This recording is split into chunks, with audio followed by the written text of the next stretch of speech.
Bonjour à tous et bienvenue en Espagne pour la présentation du deuxième restyling de la Seat Ibiza.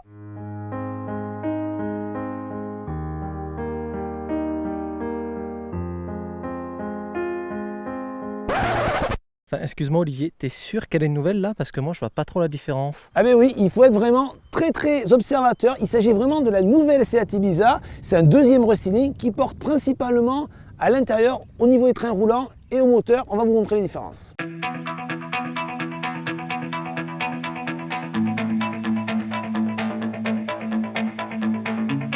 L'une des principales nouveautés de ce restyling porte sur l'intérieur avec l'adoption d'une nouvelle planche de bord, tant au niveau des matériaux que la présentation. Autant le dire tout de suite, c'est probant, bonne qualité d'assemblage, de bons matériaux, du plastique moussé, c'est bien. On a également une nouvelle ergonomie avec l'intégration d'un écran tactile 6,5 pouces qui gagne énormément en connectivité, on le verra tout à l'heure. Et globalement, on a une planche de bord plutôt agréable à regarder.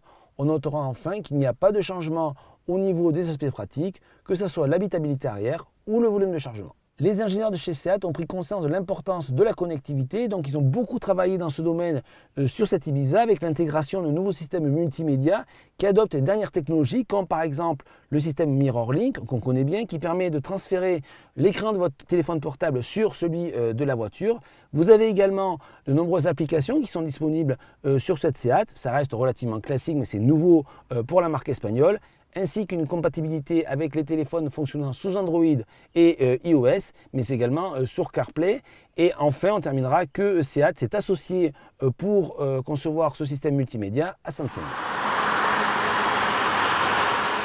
Au volant de cette Seat Ibiza, la principale nouveauté question moteur est la généralisation des moteurs 3 cylindres, que ce soit en essence ou en diesel, un phénomène déjà vu chez Volkswagen. Aujourd'hui, on a laissé un litre 3 cylindres TSI 95 chevaux, un moteur réellement nouveau puisqu'il apparaîtra sur le marché français en septembre prochain avec ses 160 Nm de couple disponibles dès 1503 minutes. Ce moteur est très agréable, d'autant plus que les vibrations et la sonorité ne sont pas trop envahissantes. Ça, c'est une bonne chose, mais il faut reconnaître tout de même qu'il est un petit peu moins agréable à utiliser que le 1 litre EcoBoost de chez Ford par exemple, qui reste à mes yeux vraiment la référence dans la catégorie. Au niveau du comportement, Seat a principalement travaillé les trains roulants sur l'Ibiza et le résultat est probant. Alors il faut reconnaître que l'Ibiza n'était pas la dernière de la catégorie au niveau du dynamisme, puisque c'est toujours un domaine où elle se débrouillait plutôt bien, mais aujourd'hui c'est encore mieux, d'autant plus que le confort a progressé. Donc on a affaire à un bon mix comportement, agilité, confort, donc c'est très agréable à conduire. Ça ne vaut pas forcément les références de la catégorie, que sont par exemple une 208 ou une Clio, mais c'est quand même très bien, et il faut noter que l'effort a été conséquent. Donc au global, on a affaire à un véhicule qui progresse sur le plan dynamique dans tous les domaines, que ce soit le moteur et les comportements, et ça progresse dans le bon sens, c'est donc une bonne chose. Il est bien dommage que Seat n'ait pas apporté des modifications esthétiques plus importantes à son Ibiza, car les évolutions qui ont été apportées ici à l'occasion de son deuxième restyling sont probantes et importantes, notamment au niveau de tout ce qui est dynamique.